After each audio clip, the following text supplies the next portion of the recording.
the Mulhall family, the opening of the unassigned lands in 1889 provided a chance for a new start in the ranching business.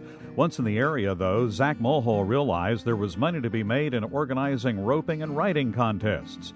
Utilizing his friendship with Teddy Roosevelt, Zach organized a traveling Western show, the Congress of Rough Riders and Ropers, that toured various local fairs and venues, as well as places outside the state. Surprisingly, one of the consistent popular attractions of the event was Zach's young daughter, Lucille. Lucille Mulhall was just 14 when her time in the spotlight began, but she was already competing against men in some of the roughest of the events. Lucille participated in and won a large number of steer roping and bronc riding events, competing against cowboys sometimes twice her age. In addition, after her father hired on an unknown cowboy roper named Will Rogers to perform at his demonstrations, Lucille began her career as a rope twirler. It soon became apparent that although almost the entire Mulhall clan was involved, Lucille was the star, and it was her talent and charisma that carried the show.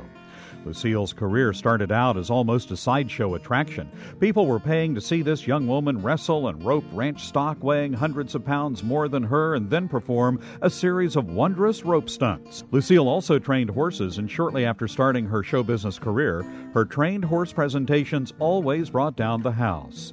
Soon becoming more than an oddity, Lucille provided a role model for other women who followed her path into the rodeo's limelight.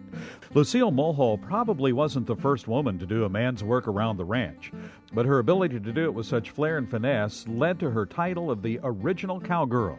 Following her father's semi-retirement, Lucille formed her own company and traveled the world, becoming the first female producer of rodeos and Wild West shows.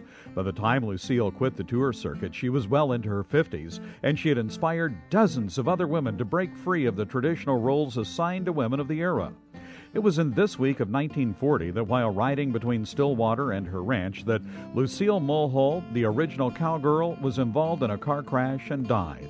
People everywhere, whether cowboys, cowgirls, or dudes, all mourned her passing. After her death, much of the Mulhall family memorabilia was donated to the Oklahoma Historical Society for safekeeping and preservation.